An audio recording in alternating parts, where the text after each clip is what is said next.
Hello, everybody. My name is Dr. Mario Galicia, and I'll be your keynote speaker for EOP STEP 2020. I'm really grateful and thankful to be able to speak with you all during this transitional time in your lives. I myself was a UCSB transfer undergraduate back in 2006. So, I have some experiences with being an undergrad and a grad student at UC Santa Barbara. I'll speak to both of those in a little bit. But first, I want to introduce a little bit on my personal side. So, who am I? Right? I currently am a lecturer for the Gewurz Graduate School of Education. Right now, in the summer, I'm teaching Education 117M for incoming transfer students, talking about strategies and motivational tools that we can use as transfer students to make them more efficient and better versions of themselves by the time they graduate UC Santa Barbara with their bachelor's degrees. And um, I'm also a husband and father of three wonderful children, um, ages 9, 7, and 3. And, I'm also the youngest of three children born to Mexican immigrants. So I am first generation college student. And one of the things that I will discuss with you in my speech is my personal experience as it relates to my educational experience. And so um, let's start where I was born. Right now, this was such a long time ago, but it's an important part of my history. I was born in Los Angeles. I was born at USC Medical Center, and we lived in the Rampart district of LA, which is a southern part of LA near MacArthur Park. And in the 80s, when I was born and living there, it was also very notorious for its gang violence, um, the drugs, and also for the police brutality that existed at the time. And so I was born into this tough environment. I was born into this environment of chaos, if you will, right? One of my earliest memories that I have is in my parents. We had a little studio apartment where it was all five of us, and I remember that one of the main walls by the entrance was what I called a transformer wall. Right, it was a type of wall where during the day it had this big plate glass on it where it was useful for dressing um, and what have you. But then at nighttime, you could pull this string at the top of the wall, and boom, it turned into a bed, right? And so to me, that was the coolest transformer wall ever, right? I went from like having some kind of a fashion show with my GI Joes in front of the big old glass mirror to being able to take a nap in the middle of the day, or lay down on the bed and watch TV while my mom cleaned up around the house. And so those are some of the memories that I still carry with me. Some of the fondest memories I have, but most of the memory that I have um, aren't so fond. I remember a couple of people committing suicide. This is before I entered kindergarten, but it's still vivid in my head. I was around 4, maybe 5, and I remember these two suicides very, very clearly in my head. Um, I remember the extreme poverty that surrounded us. I remember that there were plenty of neighbors that um, didn't have rent money and would get evicted. I remember the gangs that ran the apartment buildings that we lived in. I remember, my brother being chased by gangs and, avoiding beatings just because he was faster than them. And I remember all those things. And mind you, again, this was around the time I was in kindergarten, right? And those are the experiences that overshadowed that transformer wall. And it really led me to feeling the the difficulties of being a family of living in poverty. And we had to deal with and negotiate all these circumstances around us. My mother's a homemaker. My father had a um, demolition business, and so even then, we struggled as a family, right? We struggled financially, and so at times, we barely made by. And then came a time where my dad was making pretty decent money, and he could start saving up.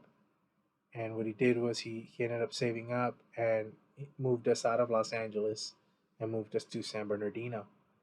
Now, I always think of that transitional time for us as my parents seeing it as a time for us to escape all the bad that was surrounding us, all those chaotic circumstances that surrounded my childhood, right? The violence, the suicides, the drugs, the gang members. It was my parents' attempt at escaping all of that and leaving it in the past, right? San Bernardino, for those of you that aren't familiar, um, is about an hour or so southeast of Los Angeles, towards Palm Springs, and it's also a military community. So it's conservative, it's militant, it has a military history. There's an Air Force base. It's the town itself is heavily represented with law enforcement. Um, there's a sheriff's academy in the high school that I went to. There were Army and Marine recruiters just about year round. So again, it's very present in um, its foundation, right? And so my guess, based on what my parents have told me, is that moving to a community like that to them felt safer than living under the conditions that we were living in of violence and drugs around us. And so I think it was a similar process that other families were going through in, from the 80s to the 90s, right? Trying to find a space where they didn't feel as many stressors, right? And so, whatever it was, whether we were also avoiding these immigration sweeps, and my mother, as um, a woman who was not able to, uh, who does not read or write, and as someone who's an immigrant, would have been an easy target in an immigration raid. And so that's also part of why we left, right? It was part of our personal safety as children, but also my parents' personal safety to continue to provide for us. And so in retrospect, I understand the move. I I can empathize with why they did what they did to try to move us into a new environment, potentially one that has more opportunity for us in the future. What they never imagined was that 5 or 6 years after moving us to San Bernardino in order to avoid, all this quote unquote chaos, is that I would be involved right in the middle of said chaos, right? Now, in elementary school, as a first grader, I had a teacher who thought that I should be held back in first grade because my English was not up to her standards. So, under advisement, she had the school test me, and when they provided whatever academic tests for me, I ended up testing at a second grade level for English comprehension and at a third grade level for math and science. And so rather than being held back, as his teacher wanted me to, they actually had to make accommodations to send me to second and third grade classrooms for half the day for the remaining part of that year. Um, After that, I had teachers in second, third, and fourth grade that were just phenomenal towards helping me establish a foundation of academic confidence um, in myself. right? Like they told me that I was smart. They told me that I could do whatever tasks they put in front of me. And this is the message that they were promoting to all of my classmates. So it's not like I felt like it was just an exclusive message to me or that I felt special. It felt special because it made me feel a part of a community. It felt special because we all were treated the same or treated in an equitable manner, right? Based off of how these teachers approached their class, right? And so these three teachers helped me in this formation of my academic identity so that later on when I would face certain struggles, personal, social, the one thing that I always knew deep down inside was that they couldn't take the academic out of me. They couldn't tell me that I was too dumb for fill in the blank. The real reason was they just didn't want me to somehow become fill in the blank, right? And so I had, a seventh grade history teacher that asked me or asked the whole class, what we wanted to be. And by the time it came to me, I mentioned that I wanted to be a lawyer, to which he responded with a question. And he asked me, "What do your parents do for a living?" And I said, "Well, my dad does demolition and my mom's a homemaker. She's a stay at home mom." And he started laughing. And he's like, "You'll never be a lawyer. You'll be lucky if you don't end up working next to your dad. But you shouldn't consider going to school that long. That's not for you." That made a real impression on me. It hurt. And this teacher was the same teacher that would assign burpees to me and my buddies, seemingly when they were in a bad mood. It was kind of their way to say, "I don't want to deal with these students today, and I don't have the patience for them, so I'm going to make them do burpees." Or the other option was he would kick us out of class. Now, if you got kicked out of class, it wasn't a big deal once or twice, but if it became habitual, you would get referrals.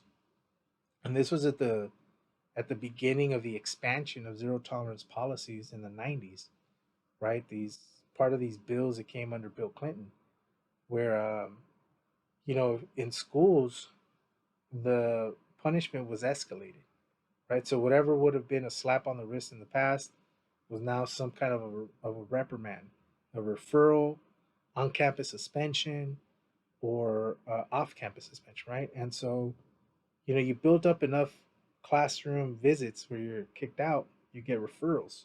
You get enough referrals, you get suspended. You get suspended enough, you get kicked out. That was a process that he was operating with, and none of us wanted to be a part of it. We didn't like him, but we would rather do burpees than be suspended because he just didn't have strong enough coffee that day or whatever the situation was, right? Maybe we were being teenagers and making fun of him for being bald. But, as someone in that position, I think that there were other ways that it could have been handled, right? Rather than suppressing our access to academics or suppressing our actual participation in those academic moments in his class, right? There's no way that I listened to his lecture for 45 minutes in history while I was doing 45 minutes worth of burpees. Like it just didn't work that way, right? There's no way I was retaining anything he was talking about because I was doing burpees. And so through time, this created a real distancing between me and my teachers because even the other teachers that I had that knew how he operated, they just excused it as, that's how he is. He's old school. But it wasn't right. And it was taken away from our educational experiences. So when I told my parents about it, my parents are old school themselves, and they're like, "Well, you know what you're doing. You know what you got to do to make it right. So stop talking, quit joking around, quit messing around, and he'll probably leave you alone." Now, as much as I tried that, it wasn't always the case that I could handle myself to be quiet the whole class. We are social beings as humans. It's just part of our nature. I tend to be a little more social, um, And so what ends up happening is, moments present themselves as a teenager, you're more spontaneous, right? And in those small moments, the same reaction would occur. Galicia, get up and do burpees until I tell you to stop. So it didn't matter if I started at the beginning of class or the middle of class. He just didn't want to have any kind of a reaction from certain students, right? The militant approach. Um, Speak, uh, when told to. And if I have anything that I need you to know, you will know. Don't question me. Don't question my authority. I'm the expert in the room.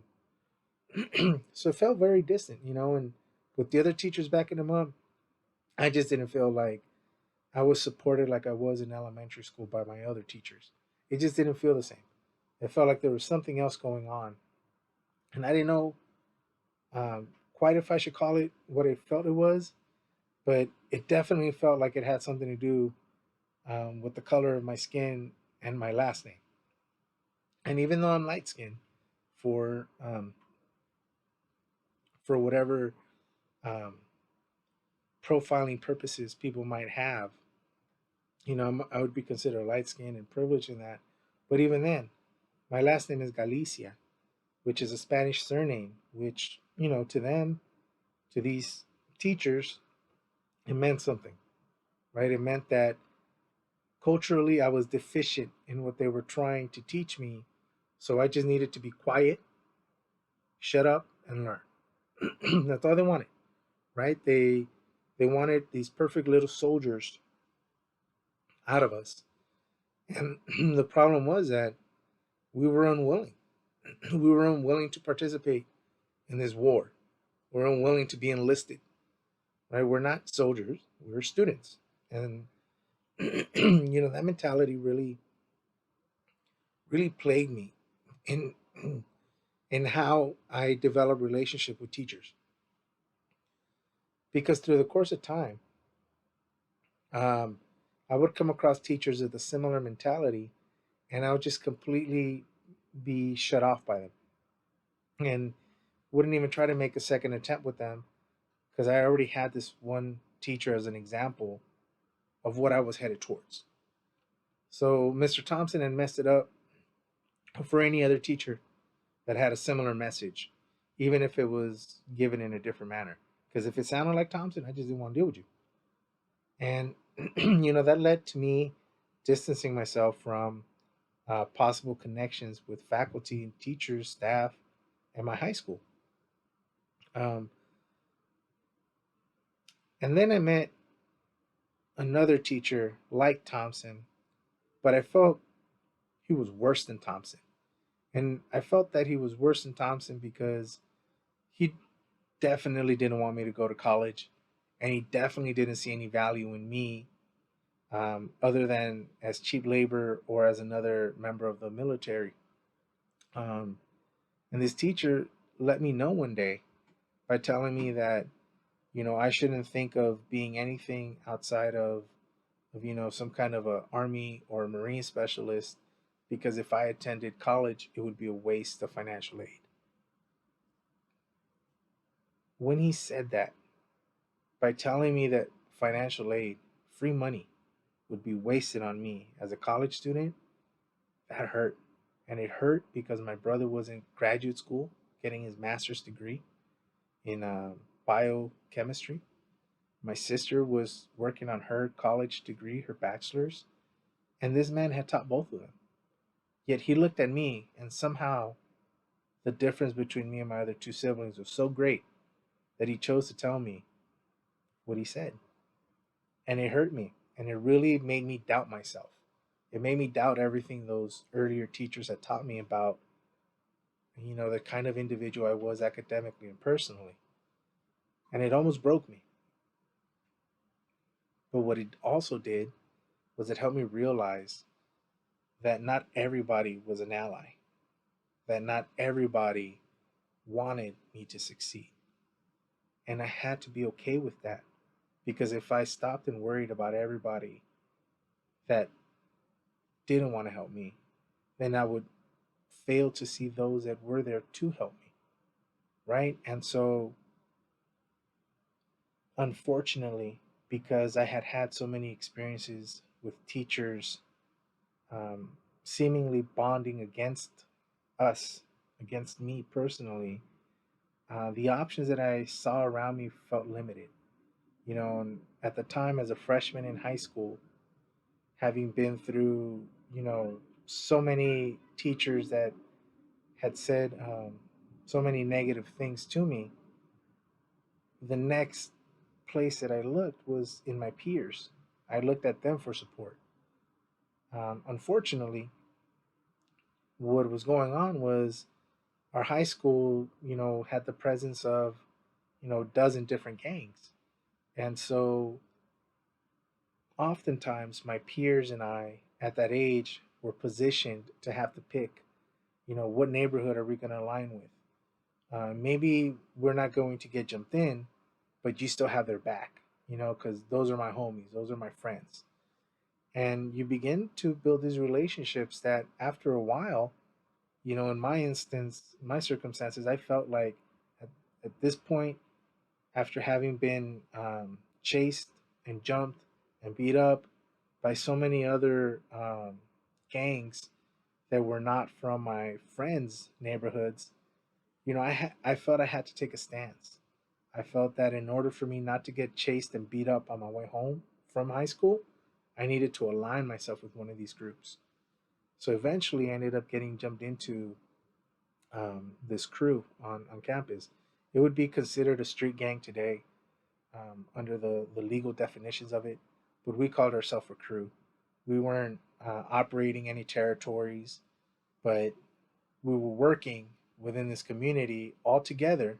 So if you mess with one of us, you mess with all of us. And it was a bunch of football players that Latino football players that got together at the end of the season, and we decided to move forward with this crew. It was going to be how we survived the next 3 years um, of high school. So we ended up jumping each other in, and I look back on it and it feels like I just got jumped in to kick it, to hang out with people. And again, in hindsight, I probably had other options. I could have, gone and been a straight jock and just played nothing but sports and hung out with that crowd.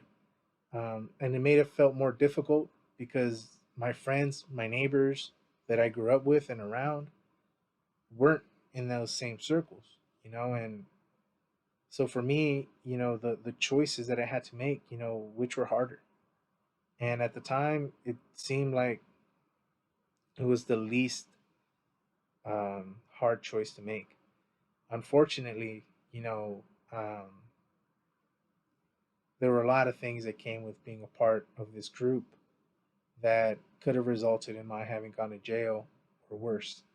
And after a couple of years, one of my best friends, who happened to not be a part of this crew, one of his older brother was tortured, beaten, and after 3 days killed, shot, um, and left about a block away from his family's house. And so, in 11th grade, when this happens, it plants a seed for me to start finding a different way. This was too close to home. You know, um, this buddy wasn't a part of our crew, of our group, but it was close enough where I felt like I was next, or I could easily be in this type of a situation if I didn't choose to change the way that I was behaving as part of my survival strategies, right? And so what I started to do was I started reflecting and thinking about, okay, what are some of my options? What do I know? And I realized that I had this toolbox with me the whole time. When I was born, my parents were my first teachers. And as such, what they handed down to me were these tools for survival, right? Culture, which includes religion, language, um, so on and so forth, food, and all these different coping mechanisms, right? Like when you get stressed out, part of how you deal with stress, being raised in our house, was praying. Right, we were raised in a pretty strict and conservative Catholic house, so our earliest form of therapy was prayer. Right, and then there came a time when prayer wasn't something that I looked towards because um, I didn't feel as though it was helping me deal with some of my other situations, right? And so again, this was one of those times where I'm like, I can't pray myself out of this street life, and I can't pray myself towards getting my high school degree, and boom, it's here. It's prayer and action. And so, what were some of the action pieces I needed to do? So I'm looking in my toolkit, and I'm realizing, hey, your dad taught you how to use tools, literal tools. He works in demolition. So, why don't you start working on cars? Why don't you start working on this old beat up car in the driveway, seeing if you can get it to run? Distract yourself from being out on the street by doing something productive at home. And so I started working on the car, cranking some wrenches, and not that long into it, I started realizing how much I loved it.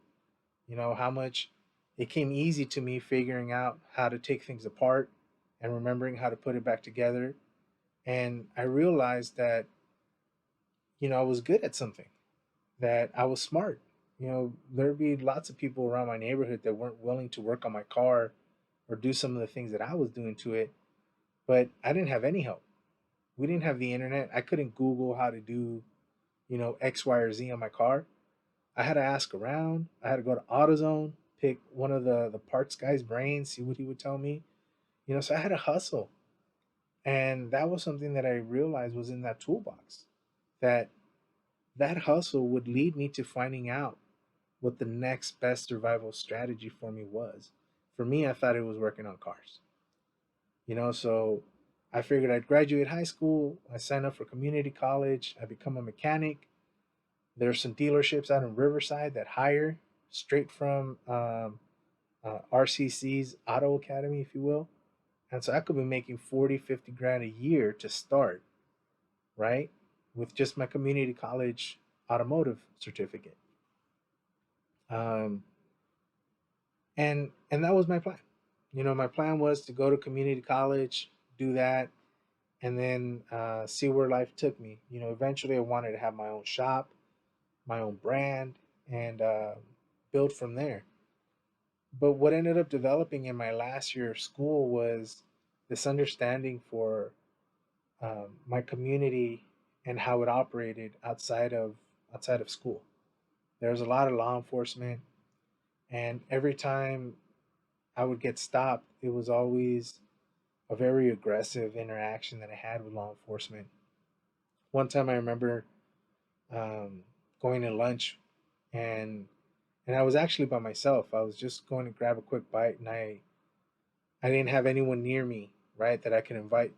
And so I went up the street, and on my way back to school with my food, I'm listening to some Tupac, which at that time in the '90s was fairly new. And so, I'm bumping it, I'm feeling myself, I'm feeling the groove. And the next thing you know, I'm getting pulled over, and a cop comes up to me, and he grabs me by my collar, and he tells me to turn off the car. So I turn off the car, and I'm a bit scared already. Long story short, I end up getting slammed on my hood and being told not to listen to N-word music because it was not welcome in that community by him or any other police officer. So, having that moment, I'm thinking to myself, hey, um, why did that happen? What did I do that warranted for that to happen? And it actually gave a shift to my way of thinking, and it made me want to be a police officer because I wanted to be different than every other law enforcement individual that I had ran into up to that point. From um, the law enforcement officer that mistook my brother for my uncle when I was 5 years old and pinned him to the wall and aggressively checked his pockets for identification and spoke to him, in a way I thought was going to get my brother beat up. Um, all the way to my personal experiences, all of them, by and large, were negatively um, categorized for me, right? So I actually had this fire to say, hey, I'm going to be a different type of a police officer. And so I'm going through, you know, trying to figure out which college um, or which community college is my fit. And I end up signing up for one college, and all my bad habits from high school follow me. I stop going to classes. I'm not turning in assignments, and I fail my classes. I get kicked out. I sign up at another community college. Same thing happens. I get kicked out. And then I do it a third time at a third college.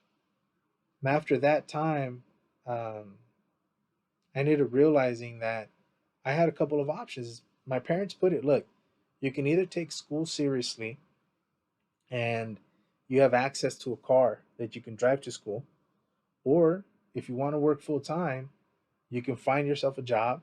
You have 1 month to find yourself your own apartment. So if you're not going to live under our rules, if you're not going to give this college thing a real try, that's fine. We'll support you, but you need to do this outside of our house. So life was becoming very real to me in its consequences, outside of my street life, right? So here I thought, hey, as long as I leave this part of me behind, I should be straight. But my parents are telling me, hey, you could still get kicked out of this house for acting a fool. You've signed up for college and you're not going through with it. You're wasting our time and you're wasting money when you could be doing something more productive, like having a job. And so in that moment, I started taking my academic career more seriously.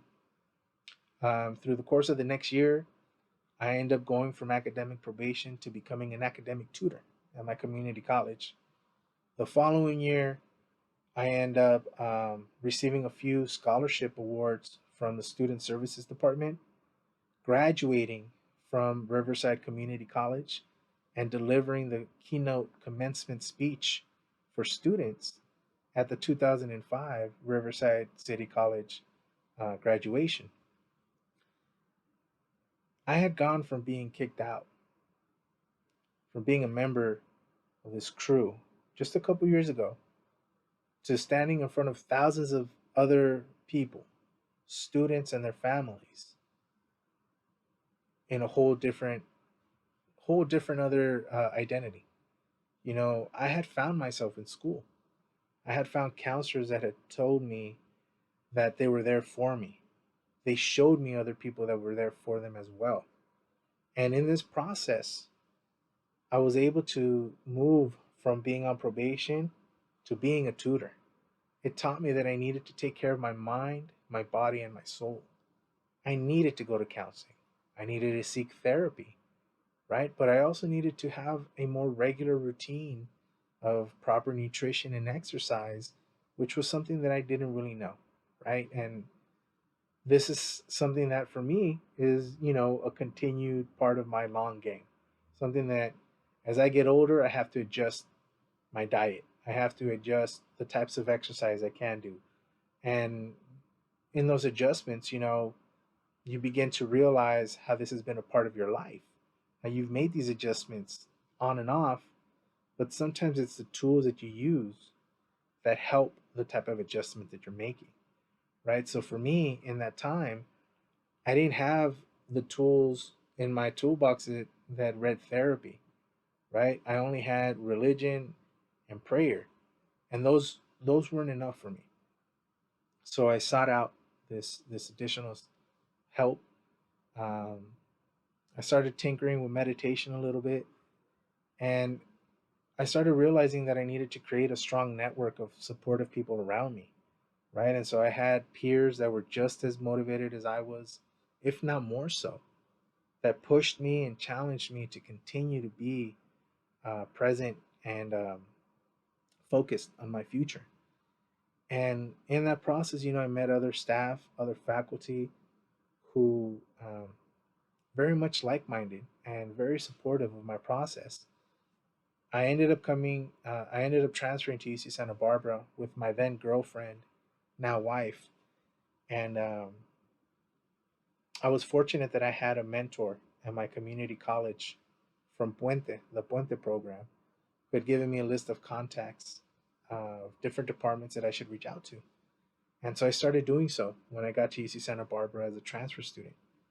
I reached out to the financial aid department. I asked if they were hiring. Back then, it wasn't as easy.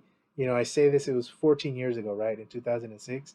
But you would be surprised technologically how much advanced we are now compared to just then, right? Gaucho Space wasn't even around in 2006. And so right now, it's the basic platform by which most of the university lectures are operated, which is an amazing feat to do in the amount of time it's been done. And it's still continuing to develop and grow. So back then we couldn't access this, right? Like a lot of this wasn't online. Um, but one of the best advices that I got was that I needed to network. I needed to attend office hours for professors, my graduate teaching assistant's office hours. I needed to visit the financial aid office, talk to people at EOP, and um, so my journey has been very much a part of the advice that I'm sharing with you, right? Which was how people were teaching me.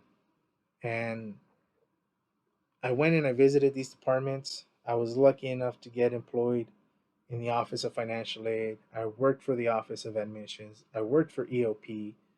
Later on, as a graduate student, I actually worked for graduate division as an outreach recruitment um, peer advisor, outreach and diversity recruitment peer advisor.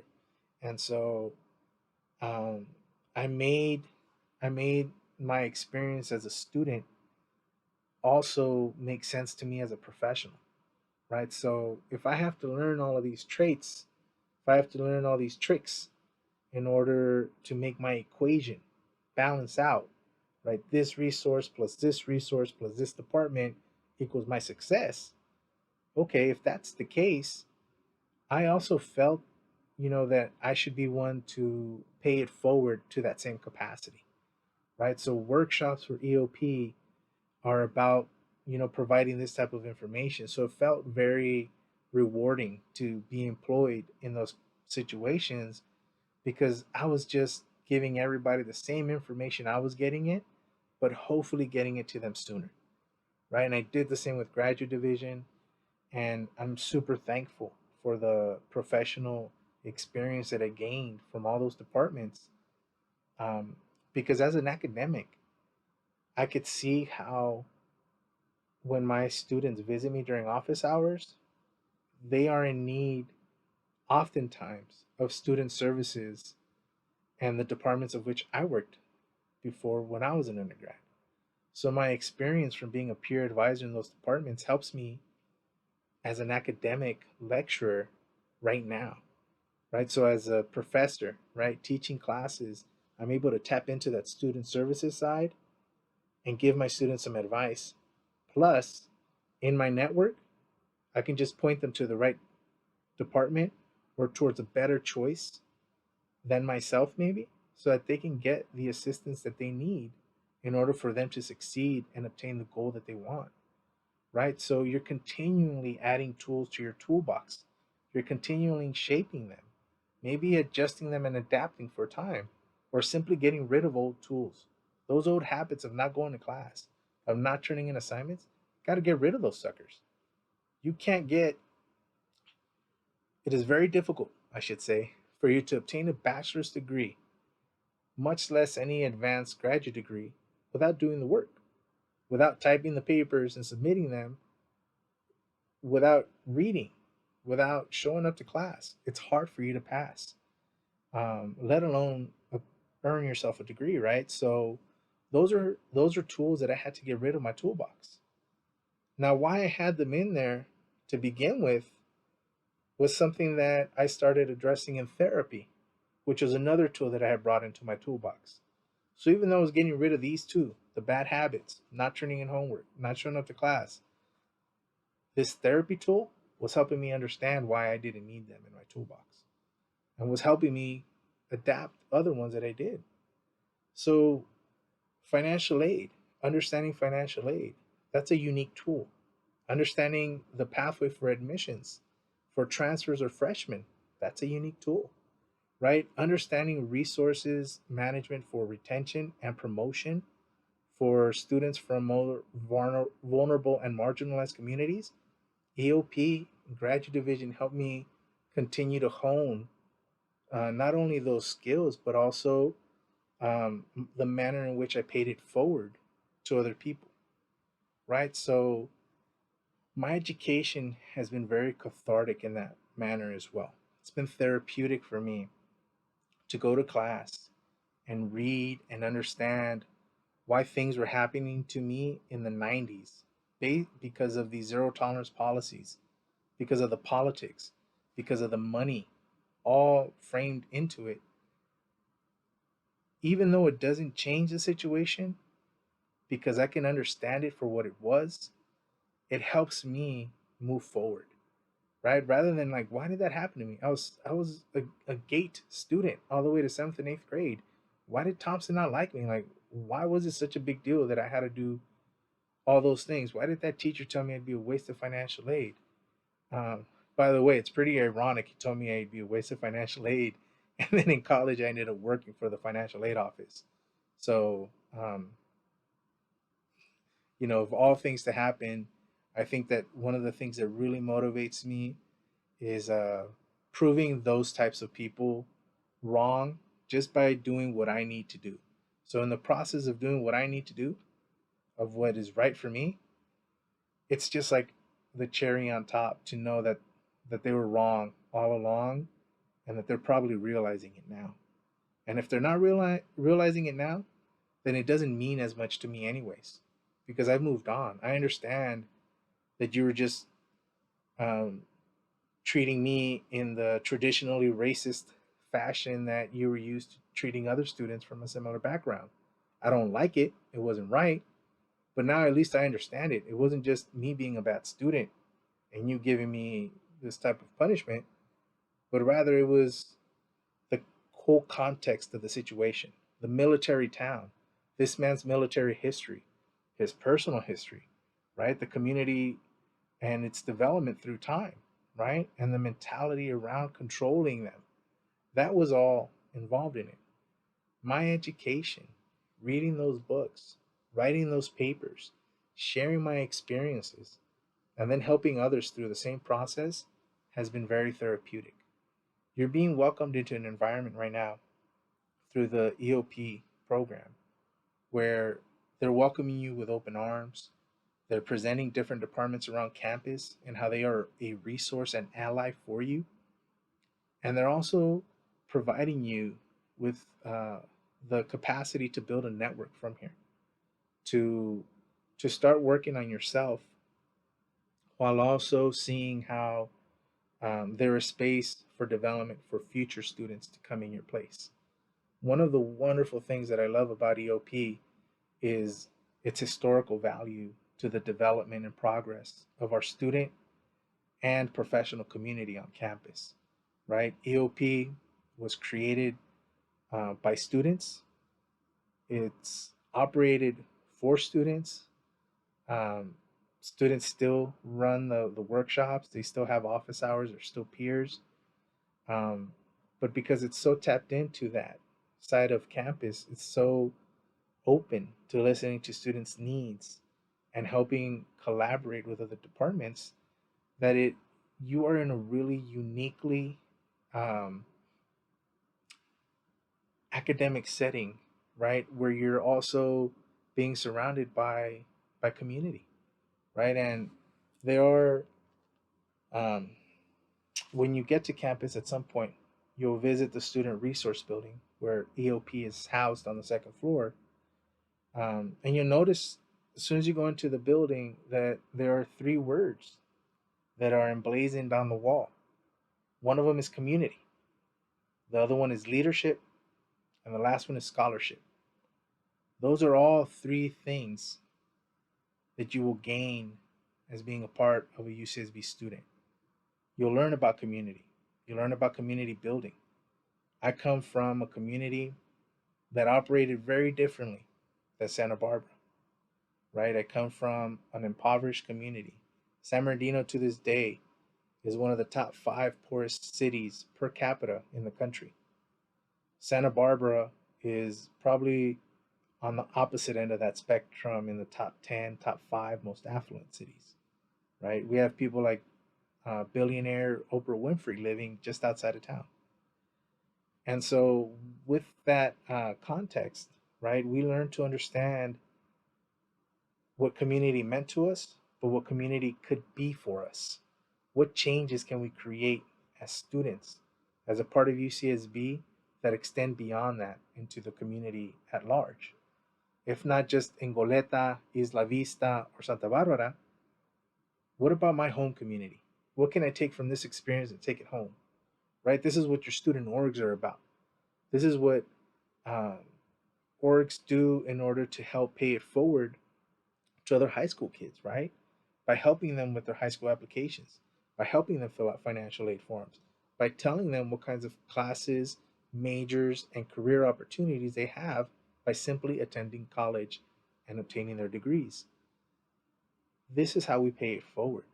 And EOP and STEP right now is a great anchor point for you to pivot to from now on as a time student, right? If you're familiar with basketball and what pivot means to that, right? It's the planting foot, and then the other foot. Once you pick up the ball and you stop dribbling it, that other foot is the only foot that can move. This foot pivots; it stays here. You can move all around with the other foot, but until you pass the ball, right, you're not allowed to dribble it. EOP can be that pivot for you, right? Like if you plant yourself here with EOP and you get to know the people from that department and you start to branch out and you'll be able to move here and there and all these other departments, by the time you graduate, you've passed it on to someone else and you can move forward, right? But EOP is always a great place to pivot back towards, even after you graduate. I can't tell you how many times I've had conversations with Ozzy, Mr. Stephen Jones, or even Dr. Aaron Jones, and just talked about life. Not necessarily research or professional stuff, but all all of that comes about through our life experiences. And so, you know, my experience as a student through college has taken me from a kid with uh, nothing but anger, depression, confusion, and street life habits, right? Took me from that, and it provided me with people and examples for opportunities that I'm currently in. I'm very lucky that as a part of my transition to UC Santa Barbara, there were not just these departments, but also professors that helped mentor me and show me other opportunities, right? Ralph Farnbruster Sandoval in Chicano Studies, right? One of the first professors I met um, that was not just a professor, but also had family. And his family was beginning to grow when I first met him, as was my other dear personal friend um, and mentor, Dr. Victor Rios.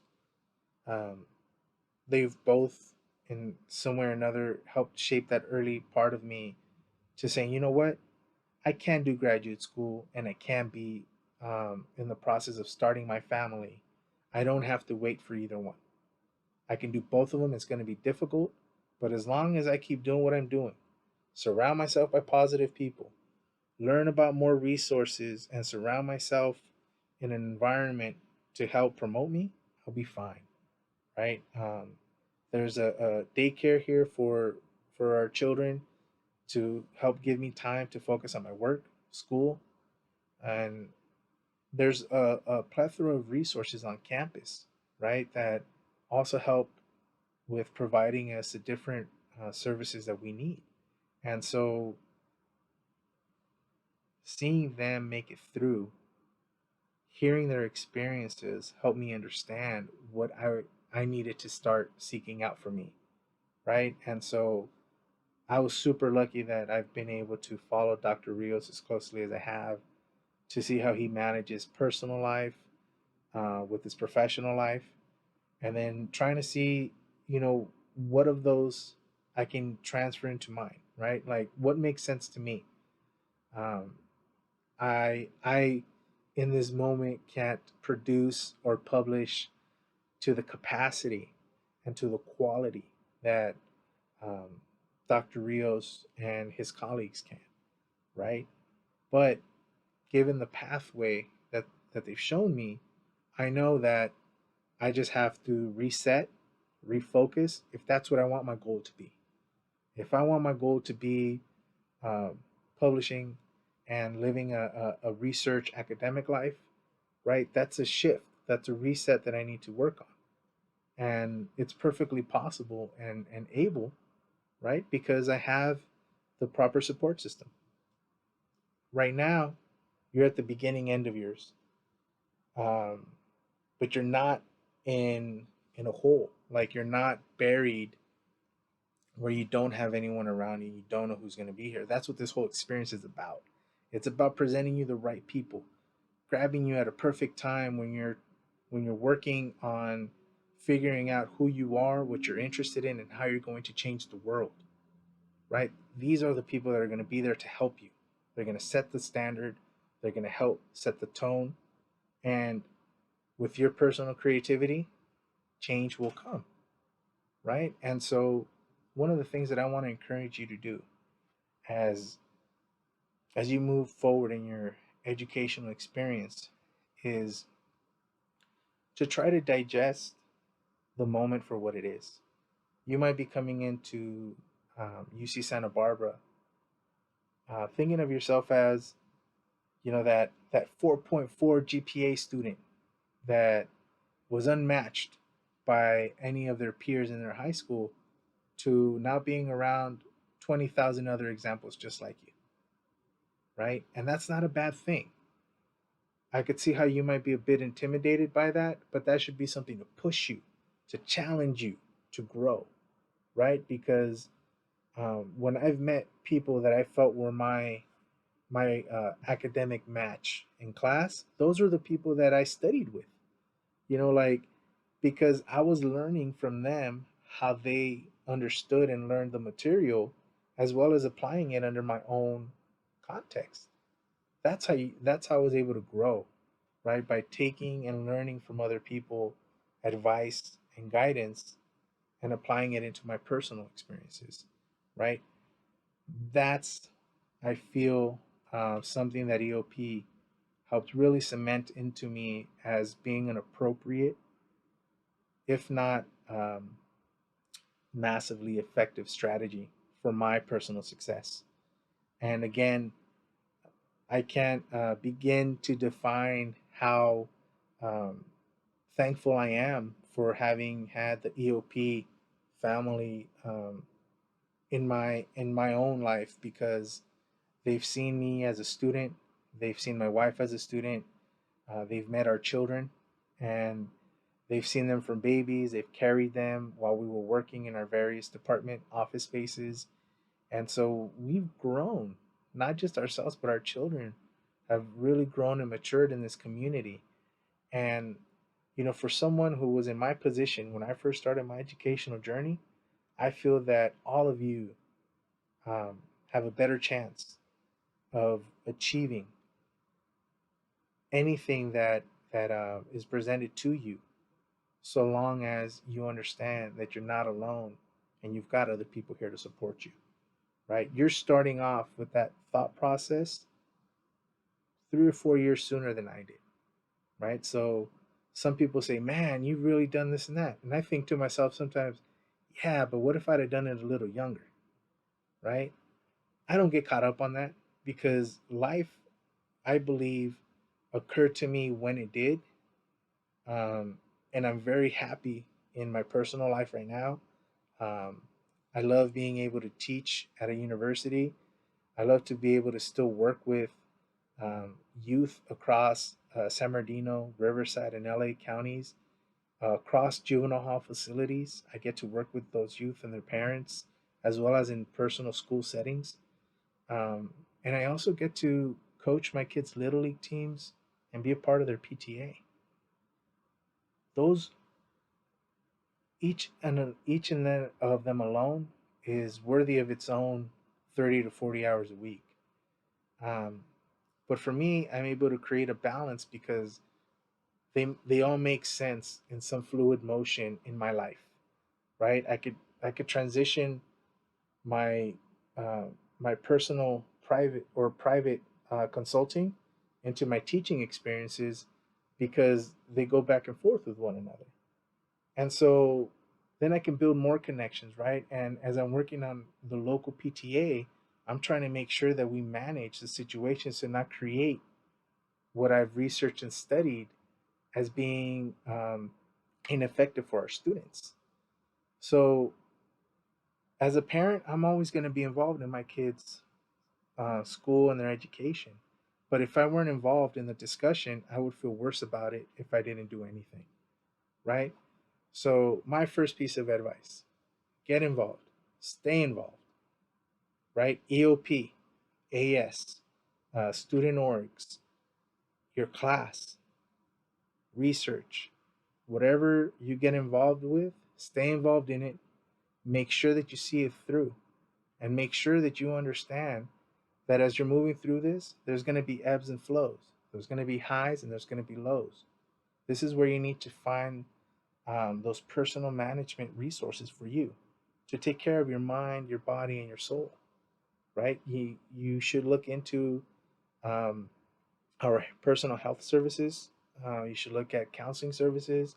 You should look at all the other departments that EOP will be presenting your way and try to figure out how they fit into you and your goals while here at UCSB, right?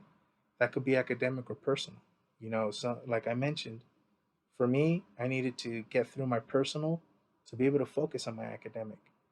And for others, it might be different. But if you're in that situation, there's precedent to show that you can achieve even more than you ever thought you could once you're able to find out how to better process for yourself. We're living in these very confusing and stressful times during this pandemic, as well as social justice um, uprisings. And although many of us have been living through these social justice situations for most of, if not all of our lives, right? This pandemic has helped just create a microscope situation on it and really shine the light to many people on what's going on that they, by all means, thought could not possibly still exist in our country.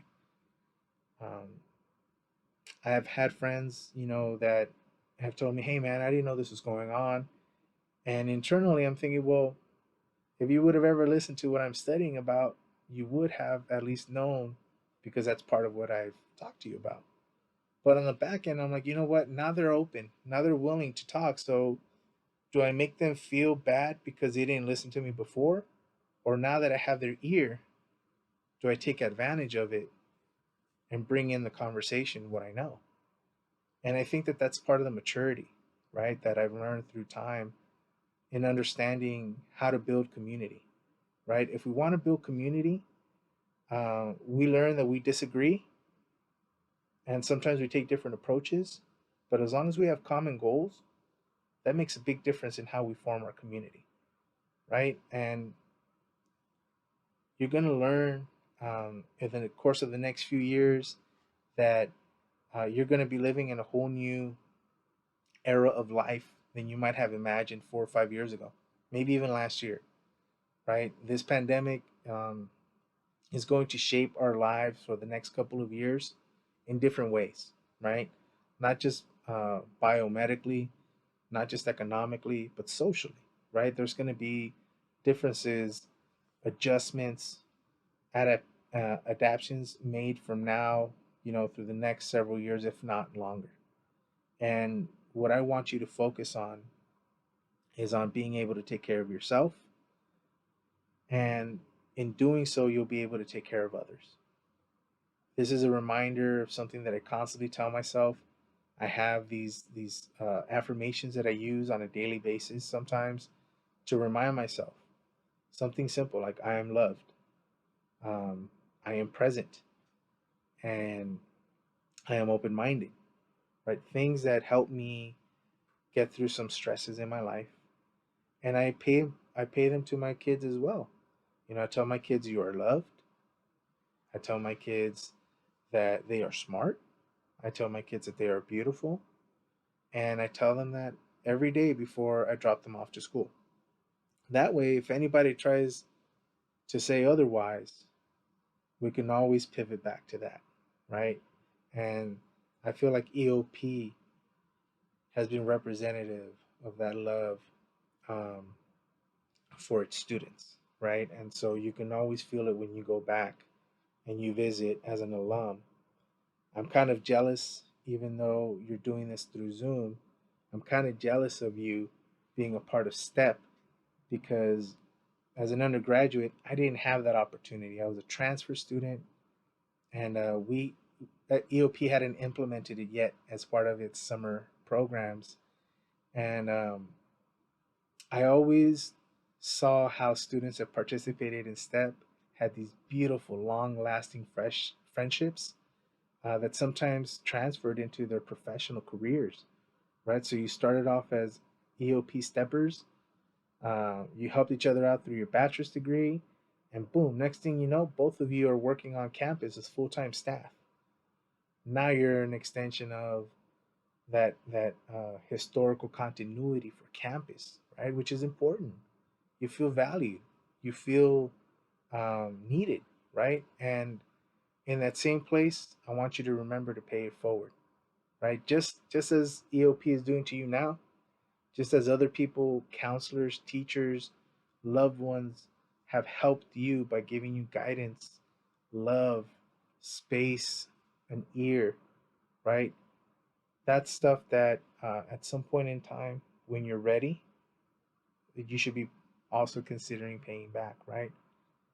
Um, you're in an excellent position to be able to prepare yourself for whatever it is that our societies and that our society moves into over the next couple of years.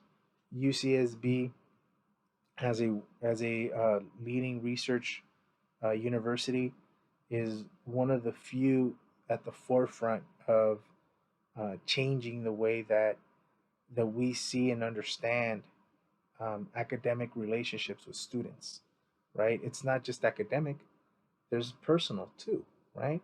And you have these strong connections that in the past were separate, but I know that UCSB is working very diligently to try to help our students stay connected, understand that they do have people here for them, even though we can't be in person. Just understand you can make an appointment online. You could make Zoom meetings with people. You can make phone calls. You can have email conversations.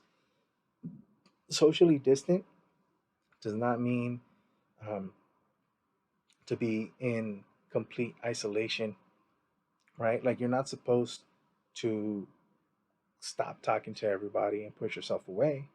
This is a time to reach out to people. This is a time to stay connected. Learn the skills, remember the people, reach out, ask questions. You are a part of our future. You are a part of the new community that will be shaped out of these times from UC Santa Barbara, right? I know that that might seem like a big responsibility for some of you, but I know that you're ready for it. I know that you're prepared for it. And I know that you're willing to put in all the work, make some sacrifices along the way, all in the effort to make yourself a better version of who you are by the time you graduate with your bachelor's degree, right? In that time, just remember that you're going to have plenty of people on campus to help support you, and you're going to have plenty of people on campus after you graduate to continue to support you. When I say family, that's exactly what I mean. The family members might swap in and out, they might change departments. You might get a cousin that you didn't meet before working at EOP after you graduate, but guess what? That cousin was brought up just like the rest of the family members. So when you come back to EOP, you'll be welcomed with open arms, and I'm sure, just as they've shown me, that they'll show you the love, right? Again, if there's anything that I can be of any service to you during your time at UC Santa Barbara, please feel free to look me up. I have provided my contact information to Luther, who will be in charge of um, passing it forward to you to some capacity. Um, Reach out to me, send me an email, enroll in my class. Let me know when you enroll in my class. You know that I told you to enroll in my class at this keynote, and that's how we'll begin to build our relationship. Who knows? Maybe I end up writing you a letter recommendation down the road, right? Maybe I end up helping you out to some capacity. But on the flip end, I always think of it this way: what can I learn from you? You might be a student, and I might have the title of teacher, but that doesn't make me stop being a student either, right? I'm still learning, I'm still growing, and I invite you to be a part of that same process. I invite you to welcome it, and I look forward to hearing from you, watching your success, and congratulations on being accepted to being a part of UC Santa Barbara. And good luck.